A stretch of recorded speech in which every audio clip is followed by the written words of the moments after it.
সারদা কাণ্ডের জেরে রাজ্য রাজনীতিতে শোরগোল পড়ে গিয়েছে। রাজনৈতিক পারদও দিন দিন চড়ছে। এই পরিস্থিতিতে রবিবার সুর চড়ালেন সিপিএম নেতা অশোক ভট্টাচার্য। তার দাবি, ভুইফোর সংস্থার দৌরাত্ম্যের জেরে সবথেকে ক্ষতিগ্রস্ত হয়েছে উত্তরবঙ্গের মানুষ। তৃণমূলের কয়েকজন নেতা মন্ত্রীদের সঙ্গে চিটফান্ডে যোগ থাকার অভিযোগ তুলে তিনি নাম না করে নিশানা করেন উত্তরবঙ্গ উন্নয়ন মন্ত্রী গৌতম দেবকে।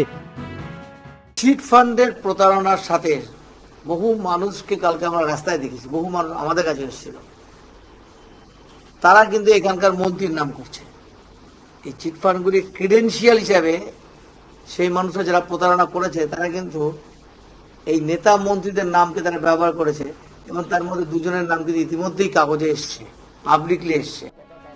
গৌতম দেব অবশ্য অভিযোগ অস্বীকার করেছেন। তার দাবি, কুৎসা ছড়ানো হচ্ছে। অশোক ভট্টাচার্য যে সমস্ত কথা বলছেন সে কথার প্রমাণ তাকে দিতে হবে, না হলে তাকে আদালতে দাঁড়িয়ে এই সমস্ত বিষয়ের জন্য মাপ চাইতে হবে, না হলে তাকে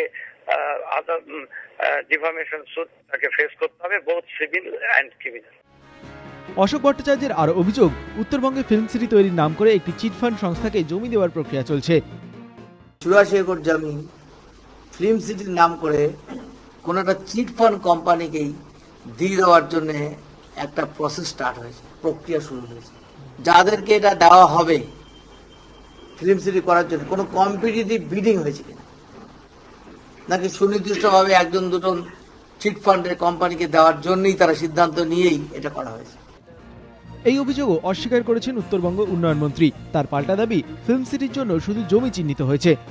সম্পূর্ণ ভিত্তিহীন, সম্পূর্ণ কোনো চিটফান্ড কোম্পানিকে কোনো জমি দেওয়ার কোনো বিষয় এর মধ্যে নেই।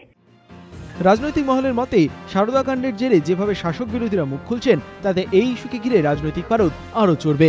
সনদ ঝা ও সমিত সেনগুপ্ত, এবিপি আনন্দ।